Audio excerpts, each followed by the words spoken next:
Diyos ang inyong presensya.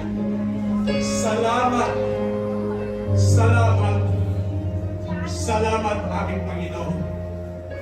Sa pagkakataon ito, O Diyos, buksan mo po, O Diyos, ang aming mga puso, ang aming isipan, O Diyos, nang patuloy, O Diyos, aming maranasan, aming marinig ang mensahe na nais mo pong iparating sa bawat isa sa amin. Jesus, be with us. Jesus, Jesus, salamat po sa iyong pagpapakahirap. Salamat po sa iyong tinapos na gawa sa krus ng Kalbaryo upang ang aming mga kasalanan ay maapawin. Kaya kami mapatawad sa mga kasalanan ito.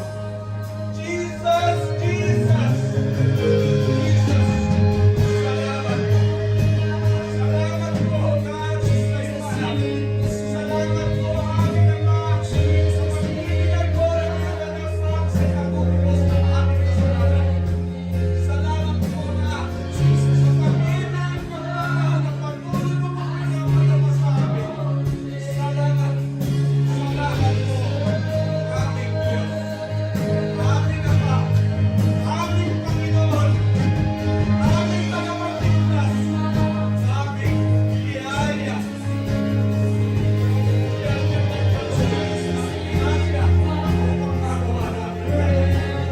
Hallelujah!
Lord, salamat.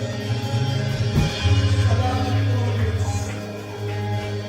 Salamat po sa buhay ng bawat isa.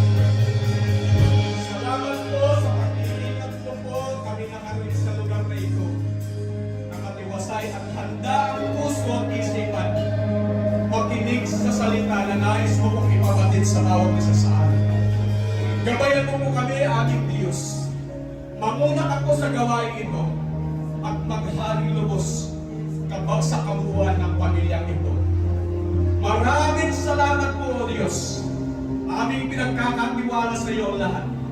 Pangunahan mo po ang bawat gawain at ikaw lamang aming Diyos, aming Panginoon, ang aming itataas. Papuri at pasasalamat, pagdakilang pagluluwalhati, pasasalamat ng buong puso't katapatan ang aming ibibigay sa iyo, aming Diyos. Maraming salamat po. Ito po ang sama-samang pananalangin sa pangalan po ng aming Panginoong Yesus. Lahat ng anak ng Diyos at magsasabi ng Amen.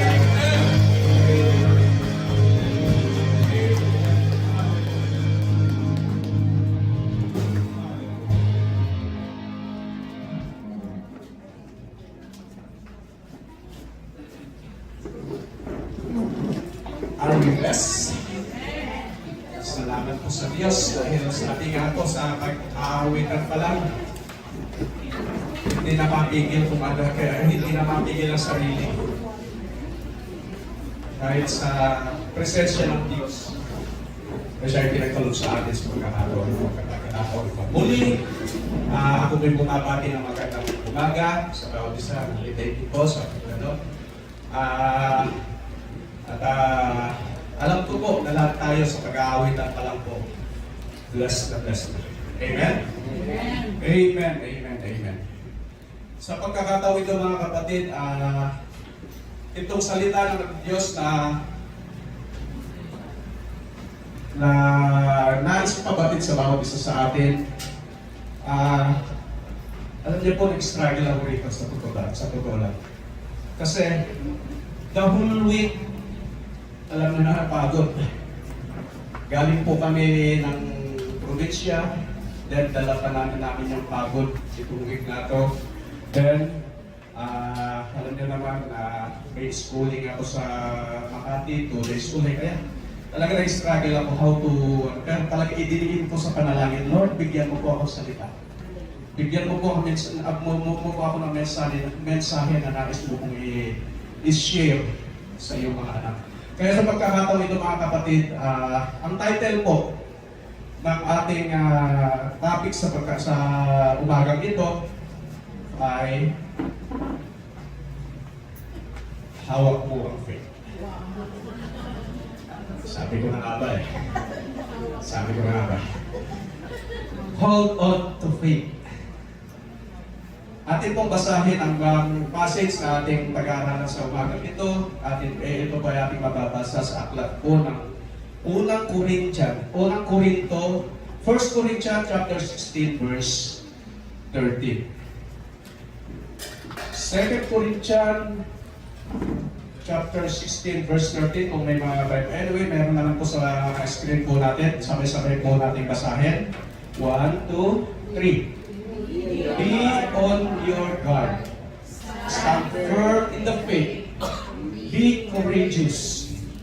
Be strong. Sabi po sa Tagalog, 1 Corinthians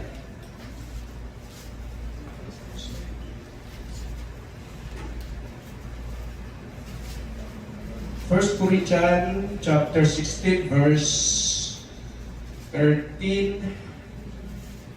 Nanginginig pa rin ako sa tindi ng pag-aawitan natin. Hallelujah. Salamat Lord. Salamat po. Sabi po sa 1 Corinthians chapter 16 verse 30 sa Tagalog, maging handa kayo at magpakatatag sa inyong pananalig. Magpakatapang kayo at magpakatibay. Hallelujah. Hallelujah. Once again, brethren, a blessed day po sa bawat isa sa atin. Maybe or sa bagay, nag-react na po kayo. Sigurado po kasi ako na you have something on your mind about the title. Ating topic sa ngayon. Nagkakamali po ba ako o nagkakamali ako? O tama ako? Kanina pala lang po, nag-flash po natin tawanan na nag-GTL na po tayo. Dahil ano tawag na? Kasi trending po yun eh. Ano ba title na? Sabi ko na eh. Hawak po ang beat. Hawak po ang beat. Parang nakikiuso nga po ba? Ang ating Panginoon, nakikiuso nga po ba? Dahil sabi ko nga po, Lord, bigyan mo po ako ng topic. Bigyan mo po ako, Lord, ng salita na nais mo kong ibahagi. Kung sa tingin po ay nakikiuso, hindi po. Hindi po tayo nakikiuso. Alam niyo po, while making this topic, inaamin ko po. Inaamin ko po, there's a lot of heaviness. There's a lot, maraming mabigat sa akin, inside of me. Sa aking balikat, sa sarili ko, sa buwan. Kaya, bigla ko hawak mo. Wow. Gusto, may mga may mga kabigatan talaga na gusto ko ng bitawan para ako'y makapag-focus. Pero, mahigpit po ang kapit eh. Pero kumakapit lang yun. Pero sabi nga sa title natin, hawak po ang faith. Hawak po ang faith. While making this, mga kapatid, itong natin, I'm on my downtime. At hindi ko, human, we are human. Kasi kung lubos na ako, hindi dapat ako magpadala doon. Pero, nai-entertain ko pa rin. Yung mga heaviness na yan, yung mga problema, yung mga juice. Kasi nga po, katatawag pa lang po ni Judith, pagdating na naman yung tawag ni Jonah. Kaya, Lord, ano ba, paano ba? Pero lagi ko hawak ko ang faith. Hawak ko ang faith. Hawak ko ang tiempo. Hawak ng Diyos ang tiempo. Heaviness, yung mga schedules, kasi sa umaga, makita mo pagdating mo ng bahay, marami kang dapat gawin. Talagang marami kang dapat, and other things, other needs. Kasi, pagpasok mo sana, pagtingin mo wala. Kailangan mong replenish, kailangan mong Kaya, sabi ko, while dwelling unto all of this, habang nabibigang ang aking utak, how to face, how to deal with it, bigla po tumunog ang aking cellphone. Bigla po tumunog message mula sa isang mahal sa buhay. At alam niyo po kung ano? Alam niyo po kung ano yung tunog?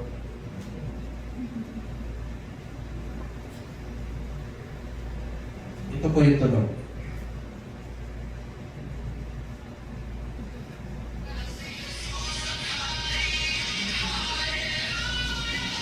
Ay, nabitin kayo, alam?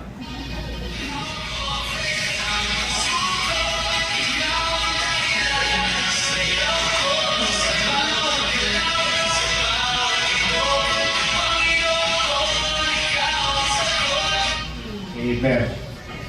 Sino po ba ang sagot sa lahat ng ito?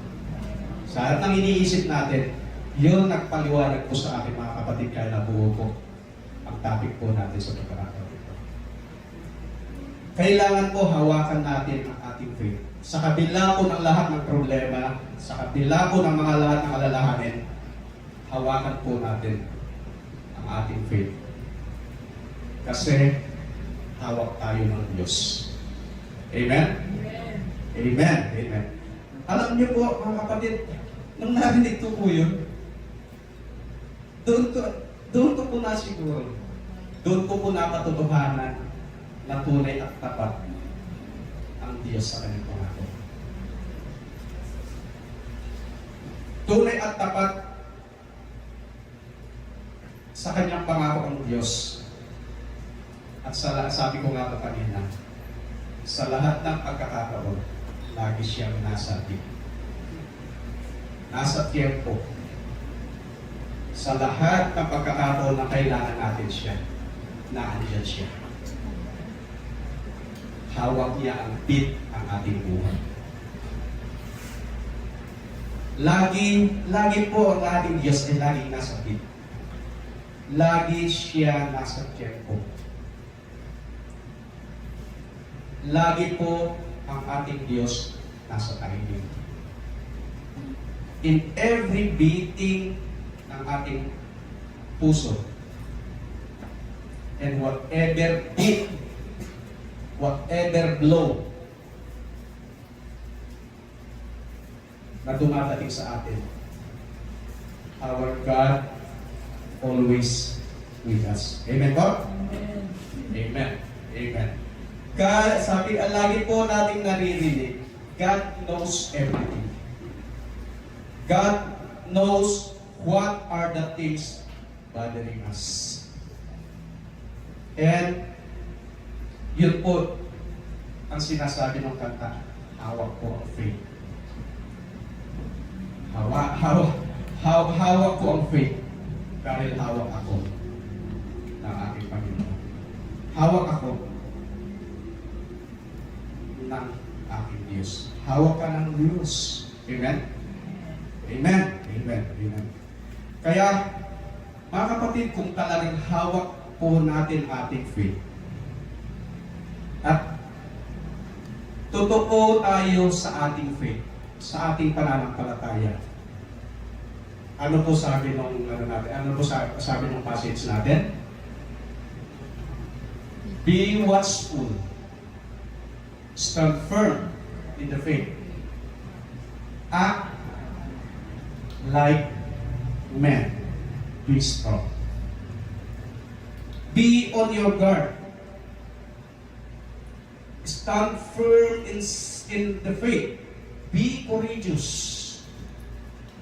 Be strong. Sinasabi ko ng Diyos dito mga kapatid, don't entertain those down time. Huwag po natin i-entertain yung mga bagay na nakakapagpahina sa atin. Sabi nga po doon sa ating binabasa, be watchful. Be watchful. Don't entertain those negative thoughts. Huwag po natin entertain yung mga negatibong mga bagay. Kasi sabi ko doon, stand firm in the faith. Negatibo yan. Pero ang Diyos natin positibo sa kanyang pagkilos. Kung tayo'y positibo sa ating pananampalataya sa Kanya. Amen? Amen. And also, do not dwell. Yan ang kalaban natin eh. Do not dwell sa mga pambubuli ng kaaway. Sino po nakakaranas? Maybe, lahat tayo. Sa lahat ng sitwasyon sa ating buhay, binubuli tayo ng kaaway. Sabi niya, hindi mo kaya yan. Lulugmok ka dyan. Pero, huwag po tayong mag-dwell sa mga bagay na yun, kundi lagi nating hawakan ang ating faith. Be courageous to hold sa ating, paghawak sa ating pananampalataya. Brethren, don't let the distraction beat you. Don't let those distractions beat us. Kailangan po be strong. Kailangan po maging malakas po tayo. Huwag po natin hayaan na matalo tayo. Huwag po natin ibaba yung ating guard. Yung ating pananampalataya. Bilang mga anak tayo ng Diyos, di ba? Amen? Sino po mga anak ng Diyos? Amen. Amen. Amen. Mga anak tayo ng Diyos na nagtagumpay. Nagtagumpay sa mga gawa ng kaaway. Katatapos lang po ng mahal na araw. Nakita po natin, naalala natin kung paano napagtagumpayan ng ating Panginoong Jesus ang gawa ng mga kaaway. Amen? Kaya tayo po mga kapatid bilang mga anak ng Diyos, mananagumpay yung ating Diyos. Tayo po kaya. Tayo po, mga kapatid, bilang mga mananagumpay at pinili ng Diyos, kailangan hawakan natin ng maayos. Hawakan po natin ng matibay ang ating pananampalataya. Amen? Amen. Maybe, some of us, or all of us, I think, will ask, how to hold on to faith? Paano po natin lubos na panghawakan ang ating pananampalataya? Samantalang tayo naiipit sa problema. Kung minsan nga, hindi na nga alam how to solve this. Amen? Sino po katulad ko na kung minsan na hindi na alam? Inaamin ko po, kung minsan yung mga bagay-bagay na hindi ko na talaga alam, pero pinagkakatiwala ko na lang sa Diyos. Yun na lang yung landingan po namin ng ating Panginoon. Alam niyo po, sa mga bagay na ganyan mga kapatid, sa problema, sa mga dinadala natin na hindi natin kaya, diyan po eksperto ang ating Diyos. Diyan po eksperto ang ating Diyos kasi personal ko pong nararanasan yung mga bagay na yun. Kung humihingi lang po ako ng konting ng time, meron lang po magti-testimony lang po ako. Konti lang po. Pwede po? Amen, amen, amen. Kasi po, habang ginagawa ko ito message, itong topic na ito just to share lang po. Just to share. Tunay, yun ang alam ko. Yun ang pinaniniwalaan ko. At doon ako tumatayo. Tunay at tapat ang Diyos sa buhay ko.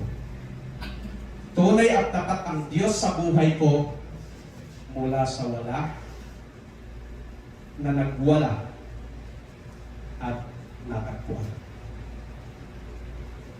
Yun po ako. Doon ko po tinitingnan ang buhay ko. Wala, masasabi kong wala. Dahil inaamin ko po, high school graduate lang po ako. High school graduate lang po ako na walang alam. Walang alam na trabaho kundi mag-security guard. Nakaupo lang po yun. pero hindi po, hindi isa yung tinataas ko po. Nakaupo, nakikita po natin yung mga security guard. Pero bakit hindi po yung responsibilidad na atin. Yan lang po ang alam ko. Mula sa wala, as in wala. Dahil alam niyo po, galing lang po ako sa mahirap na pamilya. Since this is a testimony, syempre, just to share lang po. Ang tatay ko po, magsasaka. Magsasaka na walang lupa na sinasaka. Ano po ibig sabihin nun? Nakikisaka naman po. Kung magkatrabaho ka, patayaran ka sa alam mo. Yan po yung buhay natin. Ang nanay ko po, beautician lang po. Beautician na nag-home service, walang parlor, bahay-bahay. At ako po yung tigamit-git ng kanyang mga gamit. Kung minsan may sideline po sila nagliliterapista, yung pagka ganitong season, graduation, doon lang po kumikita ang isang terapista dahil sa graduation. Alam naman po na siguro na bawat isa sa atin yun. Pero kapag wala, wala. Kaya masasabi ko, ang buhay ko mula sa wala. Mula na nga lang sa wala, nagwala pa. Buhay ko mula sa wala na nagwala. Nagwala dahil sa kamangmangan. Nagwala dahil sa walang alam kundi kauntuhan. Lahat ng bisyo po. Sa akin pagwawala, lahat ng bisyo naranasan ko po yan. Brethren, name it kung anong bisyo meron kayo sa isip. And I will tell you my story. Yung mga iba, alam na po nila. Alam na po nila yung mga istorya na yun. Kapag kayo pinatubol lang po sa inyo sa atin, baka pare-pareho po tayo antukin dito. Sa napakaraming kagagawa. Yeah. Sorry for the word. Sa dami ng kalokohan.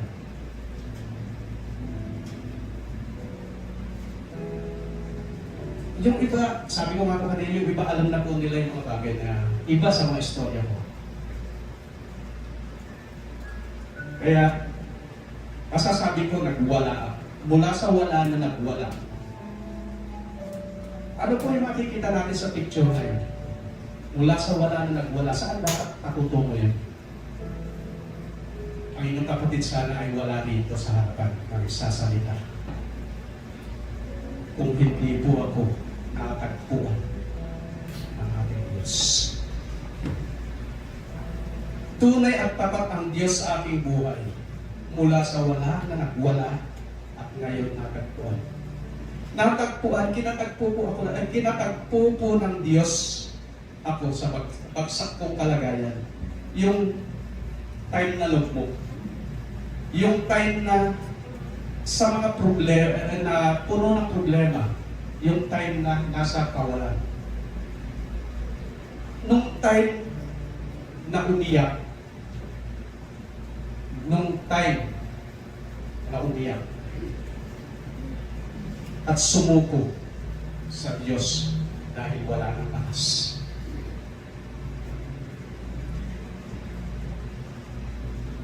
Mga kapatid, mula sa wala na nagwala at natagpuan. Mga kapatid, doon po sa pagkakataon iyon, nung umiyak na ako sa Panginoon, sa Diyos, nung tumaas na ang kamay ko sa Panginoon, doon po yung pagkakataon na kumilos ang katapatan ng Diyos. Doon po kumilos at ipinaranas ng Diyos ang kanyang pagkalinga, ang kanyang presensya. At mula sa kawalan,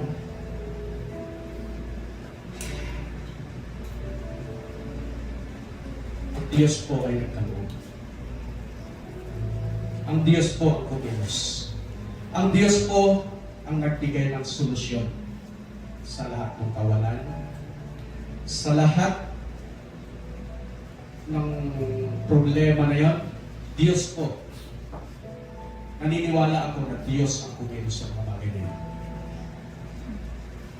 And until now, hanggang ngayon po, nararamdaman ko po kung paano kumilos ang Diyos. Alam niyo po, pag-uwi po namin last week, yung magkasunod na uwi namin, January, itong huli lang, inaamit ko po, walang-wala po kaming hawak. Walang-wala kaming hawak, nag-uusap na kayo, paano tayo makaka-uwi? Paano tayo, saan tayo kukuha ng pagkas? Saan tayo kukuha ng pamasahe? Pero dun sa mga pagkakataong iyon, mga kapatid,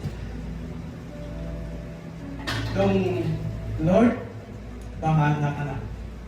Alam niyo po, Diyos ang gumagawa ng daan. Diyos ang nagtuturo sa atin ng landas kung paano natin makamit ang ating inaasam. Hindi ko, may nag-message sa akin, nangungumusta lang. Sumagot lang ako, tapos sumagot ako. Ito tol, okay lang po. Alam niyo po kung ano may kailangan ka? Hindi ko po sinasabi po ito mga kapatid para magyabang.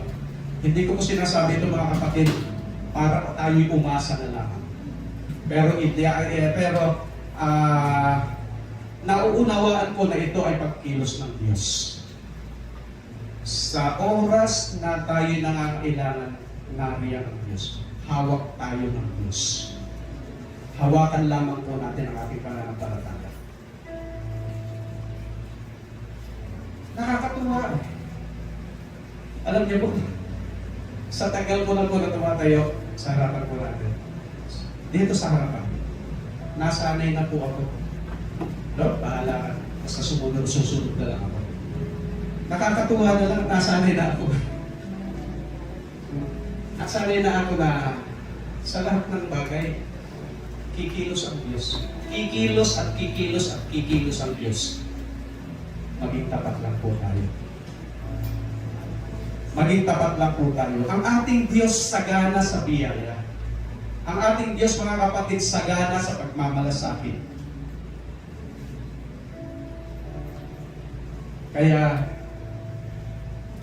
ang lahat ng iyon, ang lahat na sinabi ko po, istorya na lang po ng buhay ko. At patuloy po, ako'y magtitiwala at magkakatiwala ang lahat sa Diyos. Salamat po sa pakikinig. Nawa, huwag niyo po akong tingnan na sabi ko nga po, just to share kung paano po kumikilos ang Diyos sa buhay po ng bawat nagtitiwala, nung yung bawat humahawak sa Kanya. How to hold on. How to hold on. Mga kapatid, meron akong mga bagay na i-share. May mga bagay na nais ko pong ibahagi. Nasa sa atin po. Nasa sa bawat isa po sa atin kung ito po ay ating tinatanggap. How to hold on to our faith. Brethren, spend quality time with God. Spend focus time with God. Kailangan po mga kapatid, yung connection po natin sa ating Diyos ay bigyan natin ng kahalagahan. Ibigay po natin ang ating puso, ang isip sa Diyos para tayo makapag-usap sa Diyos ng puso sa puso. Spend quality time, spend focus time sa ating connection sa ating Diyos sa pamamagitan po na ating pananalangin. Sa pamamagitan po ng ating meditations. Brethren, ito po this help us. Matutulungan po tayo ng mga bagay ito on how to align our heart sa ating Panginoon, sa ating Diyos. Kasi just like Jesus did nung araw po na siya nandito, kasama natin dito sa ating mundong ginagalawan. Just like Jesus did, at atin pong mababasa sa aklat po ng Lucas. Basahin po natin yung sa aklat ng Lucas, chapter 5, verse 16. Sabi po doon, ngunit si Jesus naman ay pumupunta sa mga ilang na lugar upang manalangin. Ano po dito yung nire-represent nung sinasabing ilang na lugar? Yung ilang na lugar, mga kapatid, ay nire-representa po nito yung quality area, ay yung lugar na hindi ka nagagambala. Yung lugar na taimtim mong nakakausap ang Diyos. Yung lugar na nakaka-focus ka sa pagkikipag-usap sa Diyos. Dito po mga kapatid, pinapaliwanag po dito na kung tayo ay makipagdinig sa ating Diyos sa pamamagitan ng ating pananalangin, it must be quality. It must be focus. Gaya po ng ginawa ni Jesus siya nananalangin, nung siya nananalangin, pag tayo po ay mananalangin mga kapatid at mag-build ng live na connection, yung praying time natin, dapat quality, dapat focus, dapat po yung walang distraction. Yung walang ibang laman, mga kapatid, yung bagay na walang ibang laman ng ating utak, kundi ang makipagdinig lamang sa ating Diyos. Yung tinatawag natin madalas na intimate connection ang mabuild during our prayer time. Sa pagkakataon na tayo mananalangin, ang mabibuild po natin ay yung gaya ng pag-aawitan natin kanina. Pag kumanta ka ng buong puso, ramdam mo kung paano kumilos ang Diyos. At tumiti mo sa'yo kung ano yung mga laman ng liriko ng kanta. Yun po ang nais ng Diyos din habang tayo ay nananalangin sa Kanya. Hindi lang po yung basta tayo manalangin, hindi lang po yung basta sabihin natin kung ano yung panalangin, basta lang may lumabas sa ating bibig. No. Kailangan po nagmumula sa puso. Quality, focus prayer, mga kapatid. Habang tayo ay nananalangin. Mga kapatid, yung taimtim at buong katapatan pakikipag-usap sa ating Diyos. Yung time na tayo buong puso at may katapatan na nananalangin na nakikipag-usap sa ating Diyos. Ito po mga kapatid ay magbibigay sa ating Diyos ng espasyo. Magbibigay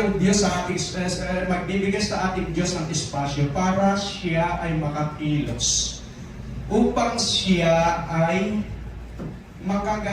makakilos ng maayos sa ating buhay. Magagawa niya yung nais niya sa ating buhay.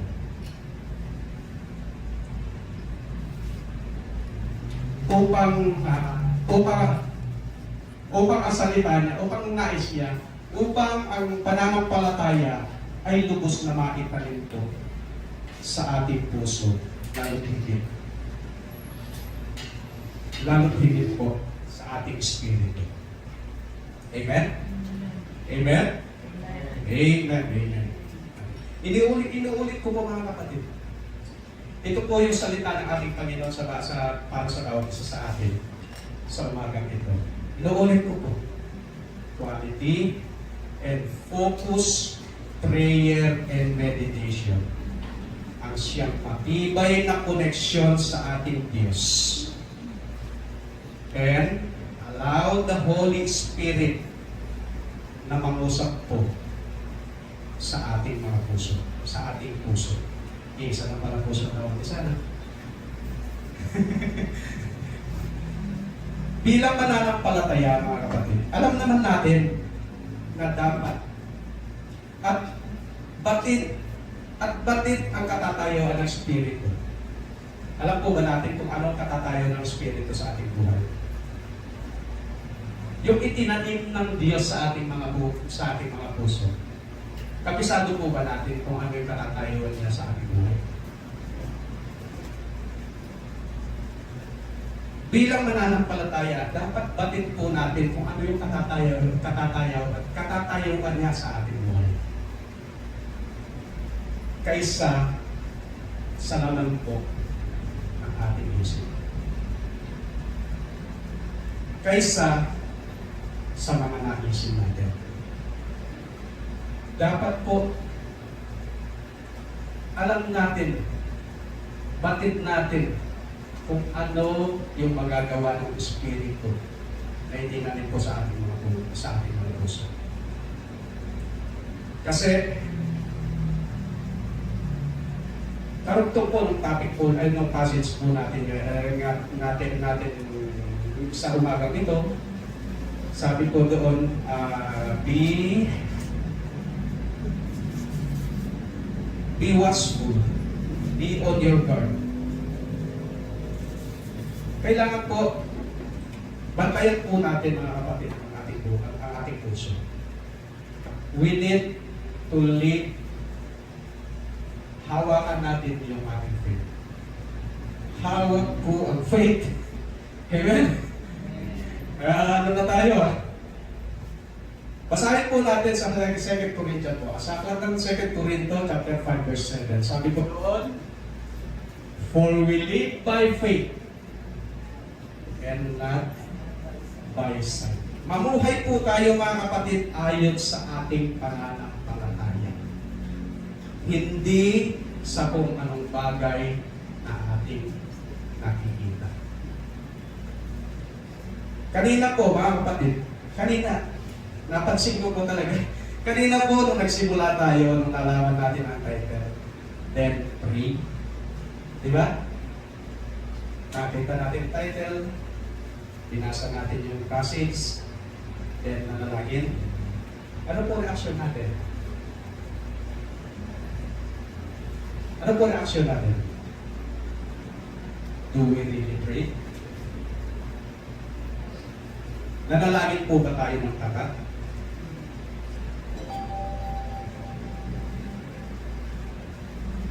Or sa isip po natin ay kumakanta na tayo ng hawak ko ang beat. Yan po yung ibig sabihin ng mensahe po natin sa umagang ito, mga kapatid. Kung tunay tayong manalangin, tapat sa puso ang ating pananalangin, don't allow any distraction. Don't allow, wag po tayong magpasira sa kung ano yung Brethren, God wants that every time we commune with Him. Every time we pray, we need to have that concentrated heart. He wants, ang ating Diyos, gusto niya yung focus na puso. He long for an open heart. Hinahanap po niya yung puso na bukas para sa Kanya. Yung naghahanap sa Kanya. Talk to Him, brethren. Heart to heart. Sa pamamagitan ng pananalangin, mararamdaman po natin yung pakikipag-usap sa atin ng ating Diyos. Amen? Amen. Mga kapatid, hindi alam ng ating katabi o ng ating kasama ang laman ng ating isip. Wala akong nakakaalam dyan. Habang tayo narito, sino nakakaalam ko ano iniisip ni Brother Archie?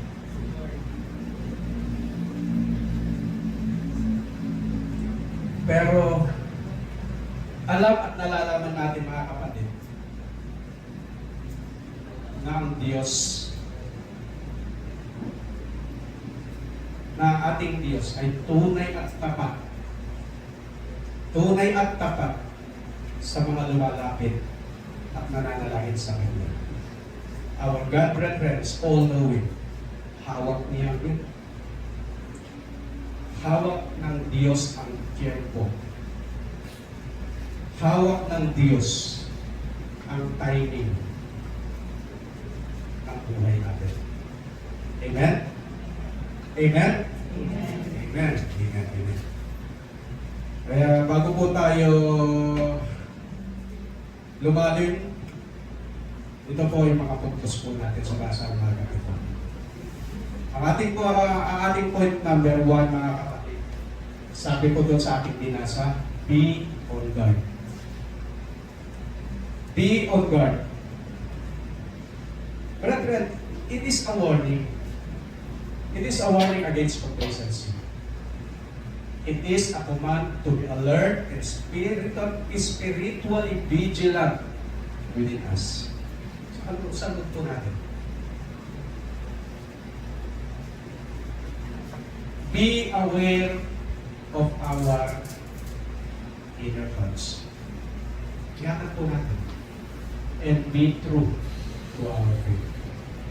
Maging tunay po tayo sa ating pananampalataya. Sinasabi po dito, mga kapatid, na dapat maging handa po tayong magmatsyag, mag-ingat, o bantayan ang ating sarili. Maging alerto po tayo, bantayan ang ating puso, manatiling matatag sa pananampalataya, matyagan ang ating sarili at ang ating isip at puso. Dahil katotohanan po, mga kapatid, may nararanasan po ng bawat isa sa atin. Even in our sa ating quiet moment with God, sa ating pananalangin, sa ating pag-meditate,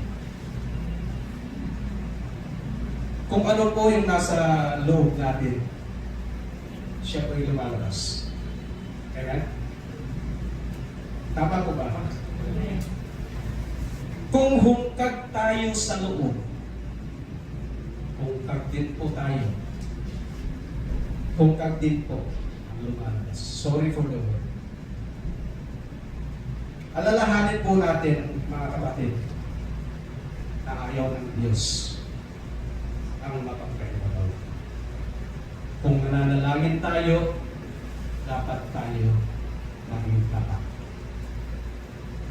Tapat po yung katapatan po natin ang nais ng Diyos.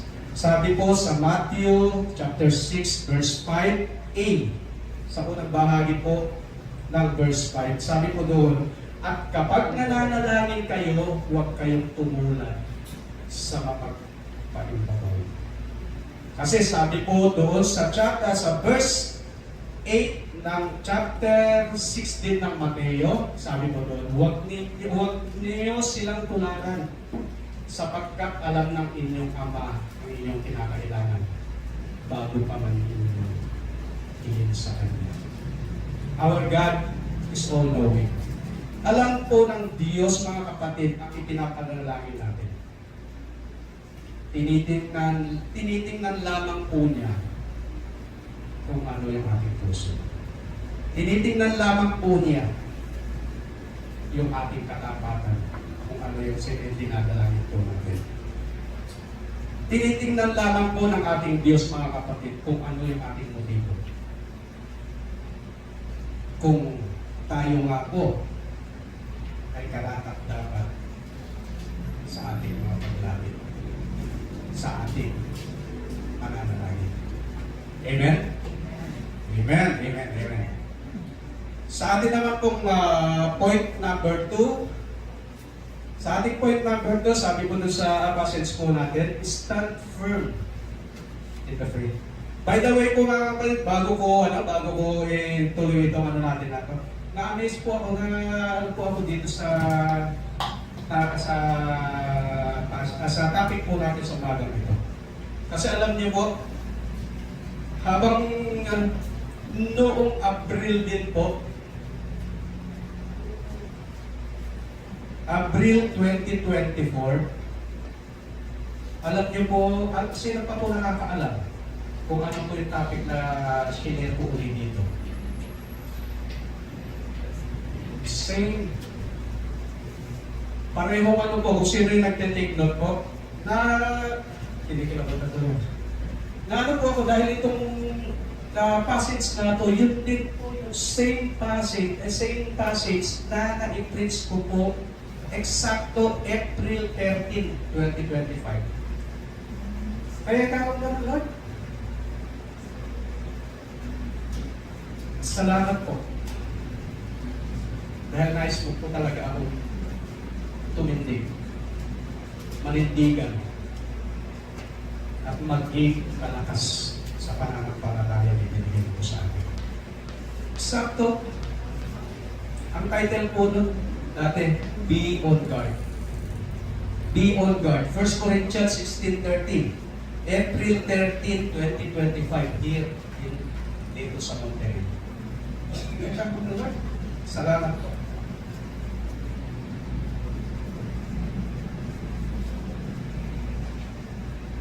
Babalik po tayo sa ating point number 2. Sabi po doon, stand firm in faith. Brethren, we should be unwavered. We should be grounded and rooted to the Word of God. We need to stand firm. This requires, brethren, our true spiritual courage and vigilance. Amen? Our Christian belief surely be steadfast, unshakable, despite trials, despite temptations, and despite persecution. We need to be strong for whatever adversities encountered, brethren. Dapat anumang mga karanasan, anumang mga persecution ating nararanasan, dapat po mga kapatid, lagi po tayong handa. Lagi po tayong nanindigan. We need to be strong whatever adversities encountered. If we really, that person, brethren, who really and truly love God, kailangan po, sabi nga po doon, we should be unwavered. We should be grounded and we should be rooted to the Word of our God. We should maintain, brethren, our personal integrity sa ating pananampalataya. Amen? Amen? Mahal ng Diyos, mga kapatid, ang nagmamahal at tapat sa Kanya. Sabi po ni Apostle Paul sa aklat po ng 2 Thessalonica chapter 2 verse 15 to 16.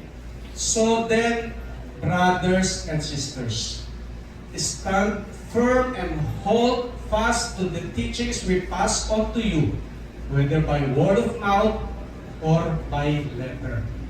May our Lord Jesus Christ Himself and our God, our Father, who loved us and by His grace gave us eternal encouragement and good hope.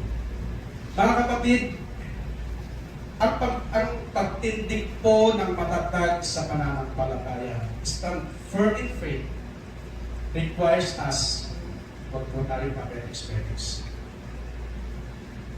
Requires us, wag po tayo makampante. Don't be lukewarm. Kailangan po sa atin, mga kapatid, ay action. Hindi lang nakikinig, kundi gumagawa. Bantayan po natin, mga kapatid, ang ating mga puso, ang ating puso at isipan. Amen? Bantayan po natin ang mga ito. At ang pagtayo ng matatag ay hindi nangangahulugan na hindi tayo nasasaktan o nahihirapan.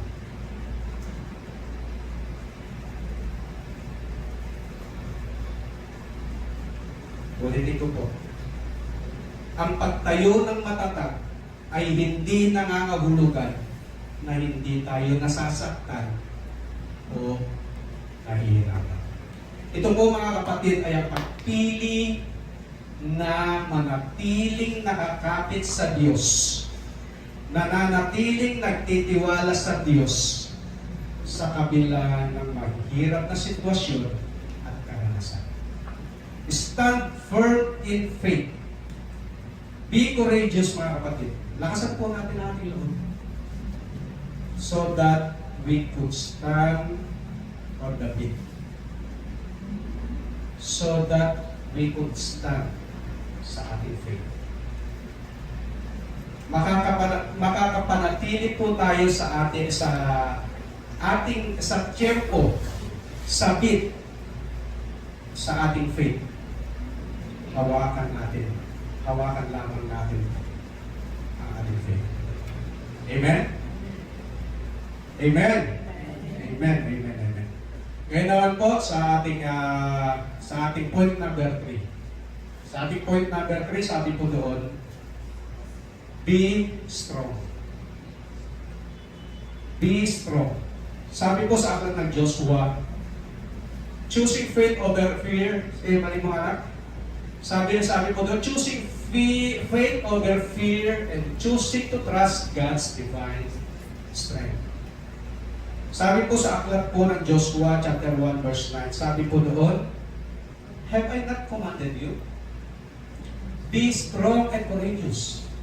Do not be afraid. Do not be discouraged. For the Lord your God will be with you wherever you go. Be strong, brethren, in our spiritual life. Amen? This means, brethren, choosing faith. Piliin po natin sa kabila ng mga karanasan, ng mga pamihirap, ng mga bagay na yun. We have to choose always na manindigan sa ating pananampalataya. We need to do action over our fear. Action over fear. Choose to trust God's divine strength. Be strong. Yes. Oo. We are humans. Tayo po ay tao na nagkakaroon ng limitations. We are humans having its limitations. But, brethren, mga kapatid, sabi po dun sa binasa po natin sa aklat ng Joshua, sabi po doon, I will be with you. For the Lord your God will be with you wherever you go. Ako si Yahweh, ang iyong Diyos, laging sa iyo. Gaano po natin kakilala ang ating Diyos, mga kapatid?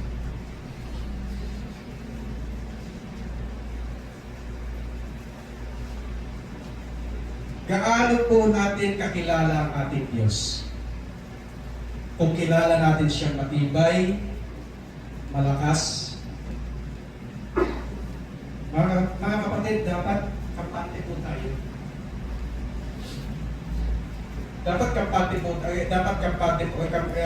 Kampante po tayo dahil nga ang Diyos ay kasama po natin. Sabi po doon sa passage sa binasa natin, for the Lord your God will be with you wherever you go. Hawak natin ang faith. Kaya huwag po tayo mag-alala. Hawak po tayo ng ating Diyos. Amen? Amen. Amen. Amen. Bago tayo, marami pa po yung ng ating Diyos para sa bawat isa sa atin. Pero sa ngayon, mga kapatid, pupunta na lang tayo sa ating web application. Maybe, may mga tumimo na po sa ating mga puso, sa ating isip.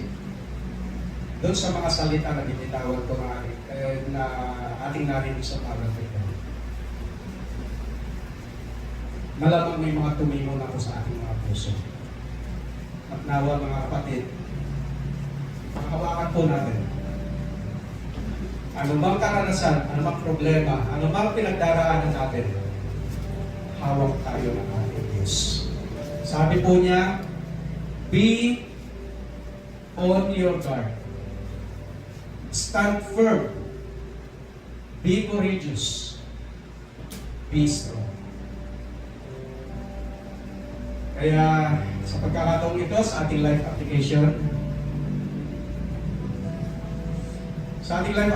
number 1, sabi po doon, sabay-sabay po natin basahin.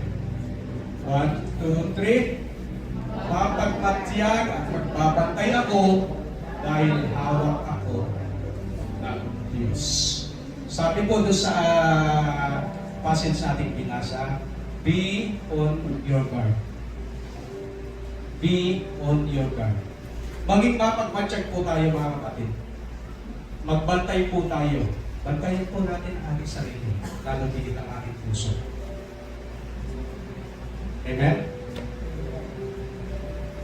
Matyagan po natin, hindi yung kapwa natin, kundi yung ating sarili. Dahil tayo po ay kinakatagpo ng Diyos personally. Kinakausap po tayo ng Diyos personally. At pinagkakaroon, bantayan ng Diyos. Tayo, gusto sa ilang tayo. Amen? Mapagpatyag at nagbabantay ako dahil hawak ako ng Diyos. Sa ating life application number 2, sabi po doon, maninindigan ako sa aking pananampalataya dahil hawak ako ng Diyos.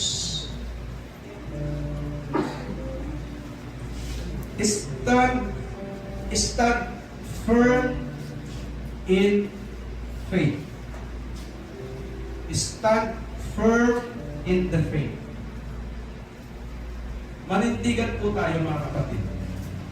Kung ano po yung itinuturo sa atin ng Diyos. Kung ano po yung ipinapagawa sa atin ng Diyos. Kung ano po yung inaatas sa atin ng Diyos. Manindigan tayo.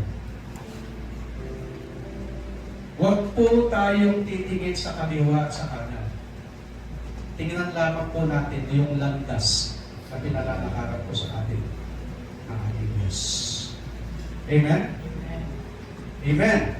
Amen, amen.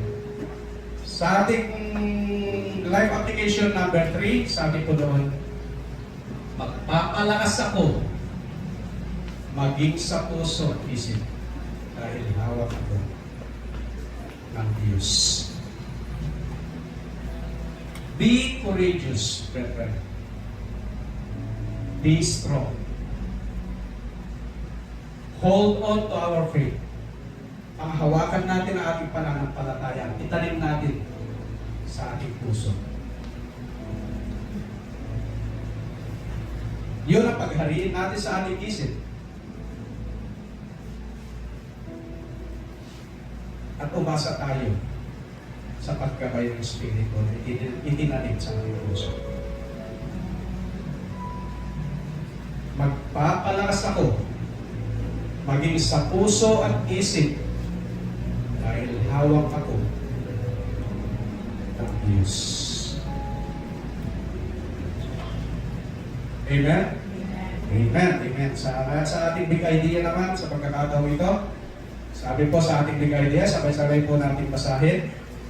In 1, 2, 3. Hawak ng Diyos ang ating buhay. Kaya patuloy kong lalakaran ang kanyang pagtawag at buong puso susunod sa katotohanan. Amen. Amen tayo din tumayo. Manalangin. Hallelujah. Hallelujah, God. Hallelujah. Muli, O Diyos, maraming salamat po sa iyong salita. Salamat po, O Diyos, sa iyong patuloy na pagpapaalala sa atin na kami anak mo. Na marapat lamang humawak kami sa aming pananampalataya dahil ang solusyon ng aming mga pinagdaraanan, solusyon ng mga problema at solusyon ng mga gumagambala sa amin ay hawak mo, aming Diyos. Ikaw ang solusyon sa lahat ng ito. Kaya Lord, salamat po sa paalala ito. Hawakan namin, O Diyos, ang iyong utos, ang iyong aral, ang iyong naisip, O God. Ipabuhay namin, O Diyos, ang lahat ng ito dahil alam namin na ikaw ang makapangyarihan. Ikaw ang aming Diyos na patuloy umahawak sa amin. Salamat po, O Diyos, sa iyong pag-ibig, O God, na patuloy mong pinapadala sa amin. Turuan mo po kami, O Diyos, na aming step ito. At Lord, patuloy, O Diyos, na ikaw ang siyang makita sa aming buhay. Hawakan namin ang iyong kadakilaan dahil alam namin na ikaw ang dakila.